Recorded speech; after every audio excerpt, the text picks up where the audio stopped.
Matthew Henry's Commentary on the Whole Bible. Genesis 25. The sacred historian, in this chapter 1, takes his leave of Abraham, with an account 1. of his children by another wife, verses 1 to 4. 2. of his last will and testament, verses 5 and 6. 3. of his age, death and burial, verses 7 to 10. 2. He takes his leave of Ishmael, with a short account 1. of his children, verses 12 to 16. 2. of his age and death, verses 17 and 18. 3. He enters upon the history of Isaac. 1. His prosperity, verse 11. 2. The conception and birth of his two sons, with the oracle of God concerning them, verses 19 to 26. 3. Their different characters, verses 27 and 28. 4. Esau's selling his birthright to Jacob, verses 29 to 34. Abraham's death, 1822 BC. 1. Then again Abraham took a wife, and her name was Keturah. 2. And she bare him Zimran, and Jokshan, and Medan, and Midian, and Ishbak, and Shua. 3. And Jokshan begot Sheba, and Dedan. And the sons of Dedan were Ashurim, and Letushim, and Lumim. 4. And the sons of Midian, Ephah, and Epher, and Hanok, and Abida, and Eldah. All these were the children of Keturah. 5. And Abraham gave all that he had unto Isaac. 6. But unto the sons of the concubines, which Abraham had, Abraham gave gifts, and sent them away from Isaac his son, while he yet lived, eastward, unto the east country. 7. And these are the days of the years of Abraham's life which he lived, 160 years. 8. Then Abraham gave up the ghost, and died in a good old age, an old man, and full of years, and was gathered to his people. 9. And his sons Isaac and Ishmael buried him in the cave of Machpelah, in the field of Ephron the son of Zohar the Hittite, which is before Mamre. 10. The field which Abraham purchased of the sons of Het, there was Abraham buried, and Sarah his wife.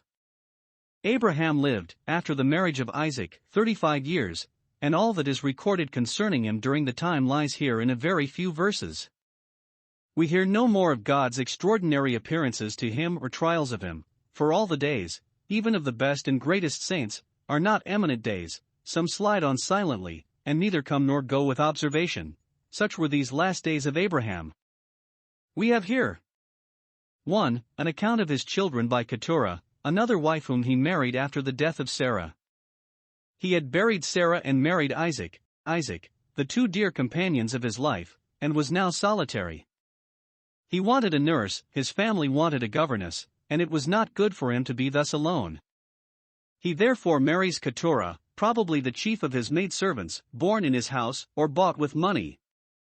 Marriage is not forbidden to old age. By her he had 6 sons, in whom the promise made to Abraham concerning the great increase of his posterity was in part fulfilled, which, it is likely, he had an eye to this marriage.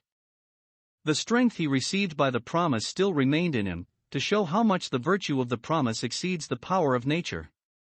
2. The disposition which Abraham made of his estate, verses 5 and 6. After the birth of these sons, he set his house in order with prudence and justice. 1. He made Isaac his heir, as he was bound to do, in justice to Sarah his first and principal wife, and to Rebekah who married Isaac upon the assurance of it, chapter 24 verse 36. In this all, which he settled upon Isaac, are perhaps included the promise of the land of Canaan, and the entail of the covenant. Or, God having already made him the heir of the promise, Abraham therefore made him heir of his estate. Our affection and gifts should attend God's. 2. He gave portions to the rest of his children, both to Ishmael, though at first he was sent empty away, and to his sons by Keturah. It was justice to provide for them, parents that do not imitate him in this are worse than infidels. It was prudence to settle them in places distant from Isaac, that they might not pretend to divide the inheritance with him, nor be in any way a care or expense to him. Observe, he did this while he yet lived, lest it should not be done, or not so well done, afterwards. Note, in many cases it is wisdom for men to make their own hands their executors, and what they find to do it while they live, as far as they can. These sons of the concubines were sent into the country that lay east from Canaan, and their posterity were called the children of the east, famous for their numbers, Judge 6:5-33. Their great increase was the fruit of the promise made to Abraham, that God would multiply his seed. God, in dispensing his blessings, does as Abraham did. Common blessings he gives to the children of this world, as to the sons of the bondwoman, but covenant blessings he reserves for the heirs of promise. All that he has is theirs, for they are his Isaac's, from whom the rest shall be forever separated. 3. The age and death of Abraham, verses 7 and 8. He lived 175 years, just 100 years after he came to Canaan, so long he was a sojourner in a strange country. Though he lived long and lived well, though he did good and could ill be spared, yet he died at last. Observe how his death is here described. 1. He gave up the ghost. His life was not extorted from him, but he cheerfully resigned it.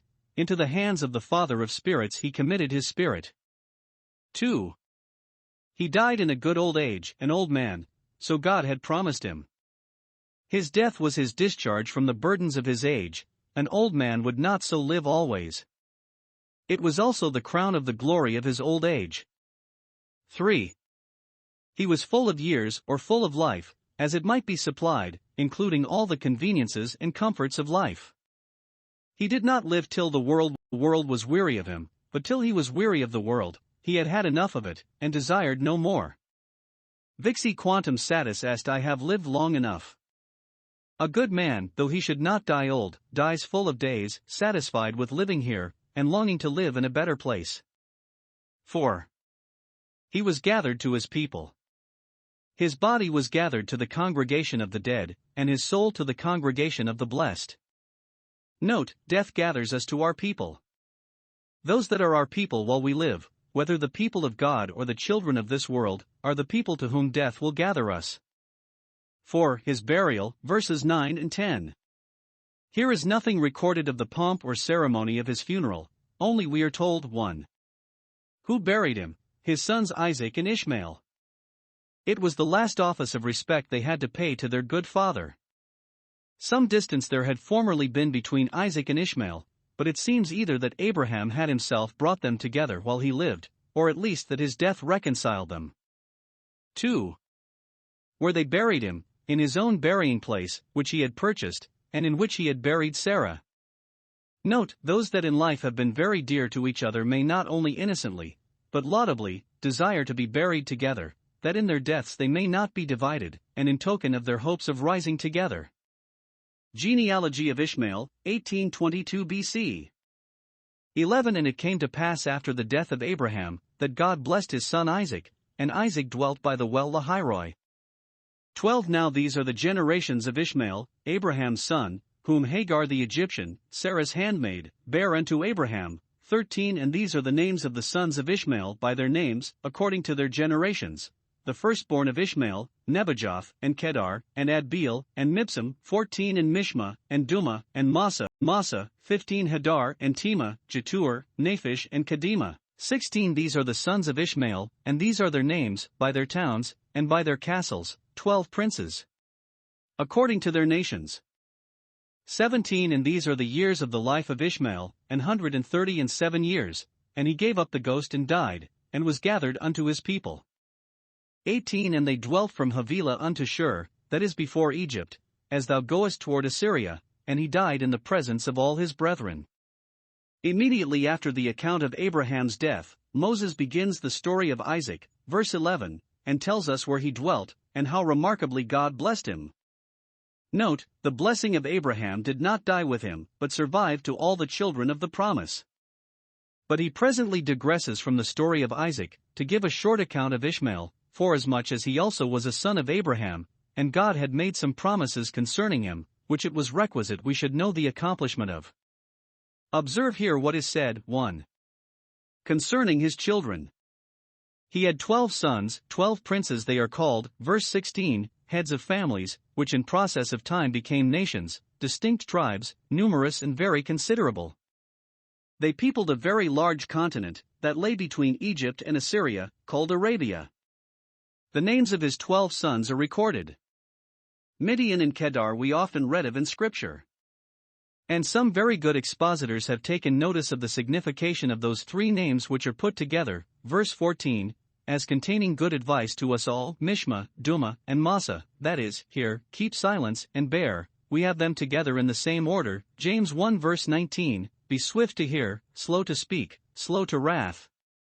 The posterity of Ishmael had not only tents in the fields, wherein they grew rich in times of peace, but they had towns and castles, verse 16, wherein they fortified themselves in time of war.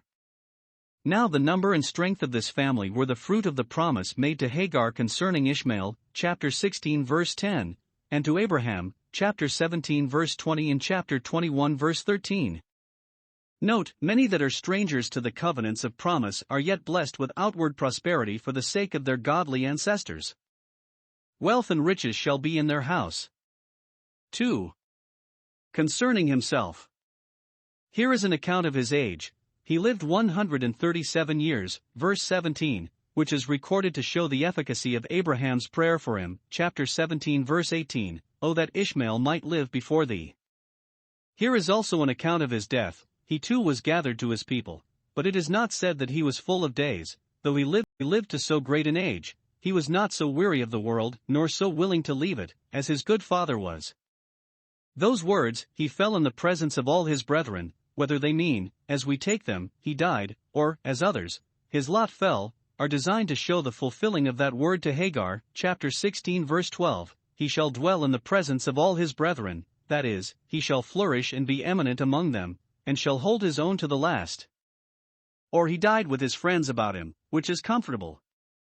Birth of Esau and Jacob, 1837 BC. 19 And these are the generations of Isaac, Abraham's son. Abraham begot Isaac, 20 And Isaac was 40 years old when he took Rebekah to wife, the daughter of Bethuel the Syrian of Padanaram, the sister to Laban the Syrian. 21 And Isaac entreated the Lord for his wife, because she was barren, and the Lord was entreated of him, and Rebekah his wife conceived. 22 And the children struggled together within her, and she said, If it be so, why am I thus? And she went to inquire of the Lord. 23 And the Lord said unto her, 2 nations are in thy womb, and 2 manner of people shall be separated from thy bowels, and the one people shall be stronger than the other people, and the elder shall serve the younger. 24 And when her days to be delivered were fulfilled, behold, there were twins in her womb. 25 And the first came out red, all over like a hairy garment, and they called his name Esau. 26 And after that came his brother out, and his hand took hold on Esau's heel, and his name was called Jacob, and Isaac was 80 years old when she bare them. 27 And the boys grew, and Esau was a cunning hunter, a man of the field, and Jacob was a plain man, dwelling in tents. 28 And Isaac loved Esau, because he did eat of his venison, but Rebekah loved Jacob. We have here an account of the birth of Jacob and Esau, the twin sons of Isaac and Rebekah. Their entrance into the world was, which is not usual, one of the most considerable parts of their story, nor is much related concerning Isaac, but what had reference to his father while he lived, and to his sons afterwards. For Isaac seems not to have been a man of action, nor much tried, but to have spent his days in quietness and silence. Now concerning Jacob and Esau we are here told. 1. That they were prayed for. Their parents, after they had been long childless, obtained them by prayer, verses 20 and 21. Isaac was 40 years old when he was married, though he was an only son, and the person from whom the promised seed was to come, yet he made no haste to marry. He was 60 years old when his sons were born, verse 26, so that, after he was married, he had no child for 20 years. Note, though the accomplishment of God's promise is always sure, yet it is often slow, and seems to be crossed and contradicted by providence, that the faith of believers may be tried, their patience exercised, and mercies long waited for may be the more welcome when they come. While this mercy was delayed, Isaac did not approach to a handmaid's bed, as Abraham had done, and Jacob afterwards, for he loved Rebekah, chapter 24 verse 67. But 1. He prayed, he entreated the Lord for his wife. Though God had promised to multiply his family, he prayed for its increase, for God's promises must not supersede, but encourage, our prayers, and be improved as the ground of our faith. Though he had prayed for this mercy very often, and had continued his supplication many years, and it was not granted, yet he did not leave off praying for it. For men ought always to pray, and not to faint, Luke 18 verse 1, to pray without ceasing, and knock till the door be opened. He prayed for his wife. Some read it with his wife.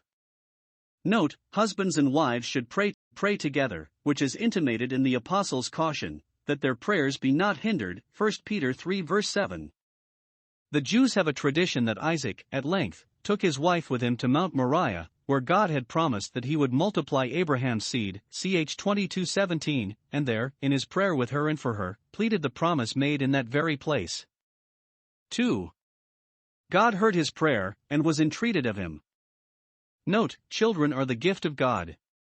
Those that continue instant in prayer, as Isaac did, shall find, at last, that they did not seek in vain, Isaiah 45 verse 19. 2. That they were prophesied of before they were born, and great mysteries were wrapped up in the prophecies which went before of them, verses 22 and 23. Long had Isaac prayed for a son, and now his wife is with child of 2, to recompense him for his long waiting. Thus God often outdoes our prayers, and gives more than we are able to ask or think. Now Rebekah being with child of these 2 sons, observe here. 1. How she was perplexed in her mind concerning her present case. The children struggled together within her. The commotion she felt was altogether extraordinary, and made her very uneasy. Whether she was apprehensive that the birth would be her death, or whether she was weary of the intestine tumult, or whether she suspected it to be an ill omen, it seemed she was ready to wish that either she had not been with child, or that she might die immediately, and not bring forth such a struggling brood. If it be so, or, since it is so, why am I thus? Before, the want of children was her trouble. Now, the struggle of the children is no less so. Note 1. The comforts we are most desirous of are sometimes found to bring along with them more occasion of trouble and uneasiness than we thought of, vanity being written upon all things under the sun. God thus teaches us to read it. 2. We are too apt to be discontented with our comforts, because of the uneasiness that attends them. We know not when we are pleased, we know neither how to want nor how to abound. This struggle between Jacob and Esau in the womb represents the struggle that is maintained between the kingdom of God and the kingdom of Satan. 1. In the world, the seed of the woman and the seed of the serpent have been contending ever since the enmity was put between them, chapter 3 verse 15, and this has occasioned a constant uneasiness among men. Christ himself came to send fire on earth, and this division, Luke 12 verses 49 and 51. But let not this be offense to us. A holy war is better than the peace of the devil's palace. 2. In the hearts of believers. No sooner is Christ formed in the soul than immediately there begins a conflict between the flesh and spirit, Galatians 5 verse 17. The stream is not turned without a mighty struggle, which yet ought not to discourage us. It is better to have a conflict with sin than tamely to submit to it. 2. What course she took for her relief? She went to inquire of the Lord. Some think Melchizedek was now consulted as an oracle, or perhaps some Urim or Teraphim were now used to inquire of God by, as afterwards in the breastplate of judgment. Note, the word and prayer, by both which we now inquire of the Lord, give great relief to those that are upon any account perplexed. It is a great relief to the mind to spread our case before the Lord, and ask counsel at his mouth. Go into the sanctuary, Psalm 73 verse 17. 3. The information given her, upon her inquiry, which expounded the mystery, 2 nations are in thy womb, verse 23. She was now pregnant, not only with 2 children, but 2 nations, which should not only in their manners and dispositions greatly differ from each other, but in their interests clash and contend with each other, and the issue of the contest should be that the elder should serve the younger, which was fulfilled in the subjection of the Edomites for many ages, to the house of David, till they revolted. 2 Chronicles 21 verse 8. Observe here, 1. God is a free agent in dispensing his grace. It is his prerogative to make a difference between those who have not as yet themselves done either good or evil. This the apostle infers hence, Romans 9 verse 12. 2. In the struggle between grace and corruption, corruption and the soul, grace, the younger, shall certainly get the upper hand at last. 3. That when they were born there was a great difference between them, which served to confirm what had been foretold, verse 23, was presage of the accomplishment of it, and served greatly to illustrate the type. 1. There was a great difference in their bodies, verse 25. Esau, when he was born, was rough and hairy, as if he had been already a grown man, whence he had his name Esau, made, reared already. This was an indication of a very strong constitution, and gave cause to expect that he would be a very robust, daring, active man. But Jacob was smooth and tender as other children. Note 1. The difference of men's capacities and consequently of their condition in the world arises very much from the difference of their natural constitution. Some are plainly designed by nature for activity and honor, others as manifestly marked for obscurity. This instance of the divine sovereignty in the kingdom of providence may perhaps help to reconcile us to the doctrine of the divine sovereignty in the kingdom of grace. 2. It is God's usual way to choose the weak things of the world, and to pass by the mighty, 1 Corinthians 1 verses 26 and 27. 2. There was a manifest contest in their births. Esau, the stronger, came forth first, but Jacob's hand took hold of his heel, verse 26. This signified 1. Jacob's pursuit of the birthright and blessing. From the first, he reached forth to catch hold of it, and, if possible, to prevent his brother. 2. His prevailing for it at last, that, in process of time, he should undermine his brother, and gain his point. This passage is referred to, Hosea 12 verse 8, and hence he had his name, Jacob, a supplanter. 3. They were very unlike in the temper of their minds, and the way of living they chose, verse 27. They soon appeared to be of very different dispositions. 1. Esau was a man for this world. He was a man addicted to his sports, for he was a hunter, and a man who knew how to live by his wits, for he was a cunning hunter. Recreation was his business, he studied the art of it, and spent all his time in it. He never loved a book, nor cared for being within doors, but he was a man of the field, like Nimrod and Ishmael, all for the game, and never well, but when he was upon the stretch in pursuit of it. In short, he set up for a gentleman and a soldier. 2. Jacob was a man for the other world. He was not cut out for a statesman, nor did he affect to look great, but he was a plain man, dwelling in tents, an honest man that always meant well, and dealt fairly, that preferred the true delights of solitude and retirement to all the pretended pleasure of busy noisy sports. He dwelt in tents. 1. As a shepherd.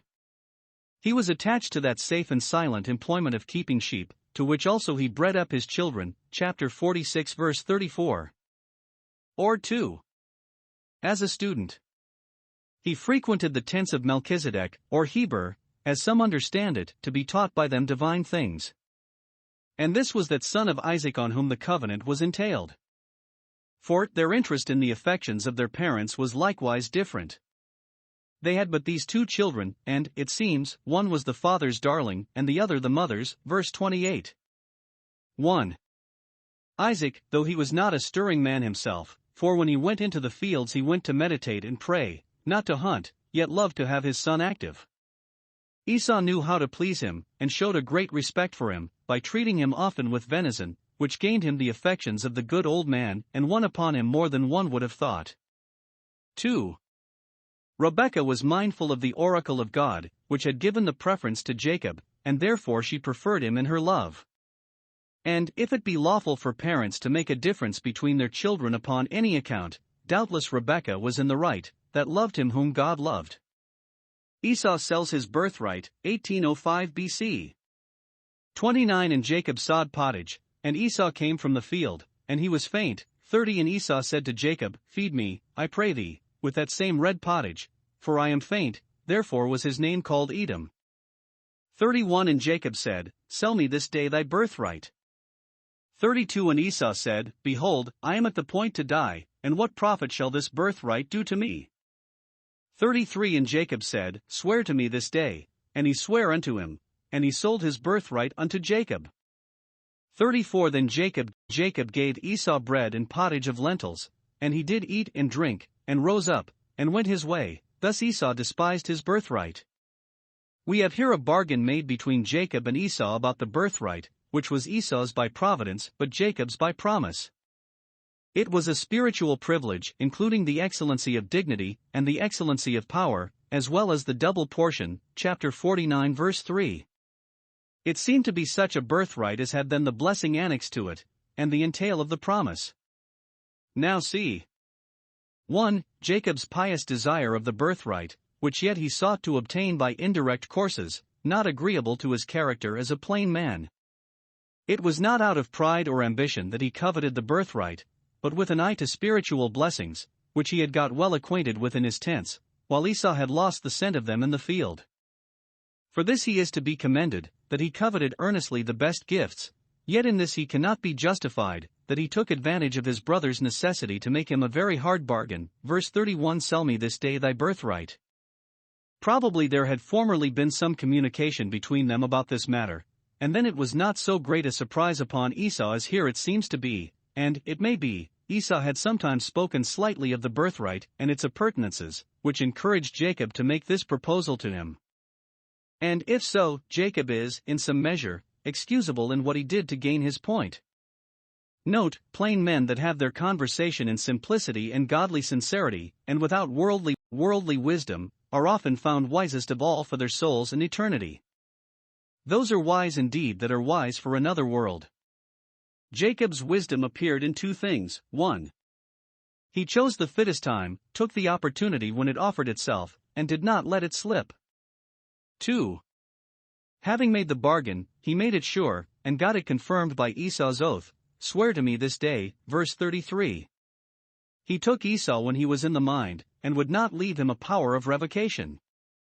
In a case of this nature, it is good to be sure. 2. Esau's profane contempt of the birthright, and the foolish sale he made of it. He is called profane Esau for it, Hebrews 12 verse 16, because for one morsel of meat he sold his birthright, as dear a morsel as ever was eaten since the forbidden fruit, and he lived to regret it when it was too late. Never was there such a foolish bargain as this which Esau now made, and yet he valued himself upon his policy, and had the reputation of a cunning man, and perhaps had often bantered his brother Jacob as a weak and simple man. Note, there are those that are penny wise and pound foolish, cunning hunters that can outwit others and draw them into their snares, and yet are themselves imposed upon by Satan's wiles and led captive by him at his will. Again, God often chooses the foolish things of the world by them to confound the wise. Plain Jacob makes a fool of cunning Esau. Observe the instances of Esau's folly. 1. His appetite was very strong, verses 29 and 30. Poor Jacob had got some bread and pottage, verse 29, for his dinner, and was sitting down to it contentedly enough, without venison, when Esau came from hunting, hungry and weary, and perhaps had caught nothing. And now Jacob's pottage pleased his eye better than ever his game had done. Give me, says he, some of that red, as it is in the original. It suited his own color, verse 25, and in reproach to him for this, he was ever afterwards called Edom red. Nay, it should seem, he was so faint that he could not feed himself, nor had he a servant at hand to help him, but entreats his brother to feed him. Note 1. Those that addict themselves to sport weary themselves for very vanity, Habakkuk 2 verse 13. They might do the most needful business, and gain the greatest advantages, with half the pains they take, and half the perils they run into, in pursuit of their foolish pleasures. 2. Those that work with quietness are more constantly and comfortably provided for than those that hunt with noise. Bread is not always to the wise, but those that trust in the Lord and do good, verily they shall be fed with daily bread, not as Esau, sometimes feasting and sometimes fainting. 3. The gratifying of the sensual appetite is that which ruins thousands of precious souls. Surely, if Esau was hungry and faint, he might have got a meal's meat cheaper than at the expense of his birthright, but he was unaccountably fond of the color of this pottage, and could not deny himself the satisfaction of a mess of it, whatever it cost him. Never better can come of it, when men's hearts walk after their eyes, Job 31 verse 7, and when they serve their own bellies. Therefore look not thou upon the wine, or, as Esau, upon the pottage, when it is red, when it gives that color in the cup, in the dish, which is most inviting, Proverbs 23 verse 31. If we use ourselves to deny ourselves, we break the forces of most temptations. 2. His reasoning was very weak. Verse 32. Behold, I am at the point to die, and if he were, would nothing serve to keep him alive but this pottage? If the famine were now in the land, chapter 26 verse 1, as Dr. Lightfoot conjectures, we cannot suppose Isaac so poor, or Rebekah so bad a housekeeper, but that he might have been supplied with food convenient other ways, and might have saved his birthright, but his appetite has the mastery of him, he is in a longing condition, nothing will please him but this red pottage, and, to palliate his desire, he pretends he is at the point to die. If it had been so, was it not better for him to die in honor than to live in disgrace, to die under a blessing than to live under a curse? The birthright was typical of spiritual privileges, those of the church of the firstborn. Esau was now tried how he would value them, and he shows himself sensible only of present grievances. May he but get relief against them, he cares not for his birthright. Better principled was Naboth, who would lose his life rather than sell his vineyard, because his part in the earthly Canaan signified his part in the heavenly. 1 Kings 21 verse 3. 1. If we look on Esau's birthright as only a temporal advantage, what he said had something of truth in it, namely, that our worldly enjoyments, even those we are most fond of, will stand us in no stead in a dying hour. Psalm 49 verses 6-8. They will not put by the stroke of death, nor ease the pangs nor remove the sting. Yet Esau, who set up for a gentleman, should have had a greater and more noble spirit than to sell even such an honor so cheaply. 2. But being of a spiritual nature, his undervaluing it was the greatest profaneness imaginable. Note, it is egregious folly to part with our interest in God and Christ and heaven, for the riches, honors, and pleasures of this world, as bad a bargain as his that sold a birthright for a dish of broth. 3. Repentance was hidden from his eyes. Verse 34. He did eat and drink, pleased his palate, satisfied his cravings, congratulated himself on the good meal's meat he had had, and then carelessly rose up and went his way, without any serious reflections upon the bad bargain he had made, or any show of regret. Thus Esau despised his birthright. He used no means at all to get the bargain revoked, made no appeal to his father about it, nor proposed to his brother to compound the matter, but the bargain which his necessity had made, supposing it were so, his profaneness confirmed ex post facto after the deed, and by his subsequent neglect and contempt he did, as it were, acknowledge a fine, and by justifying himself in what he had done he put the bargain past recall. Note, people are ruined, not so much by doing what is amiss, as by doing it and not repenting of it, doing it and standing to it.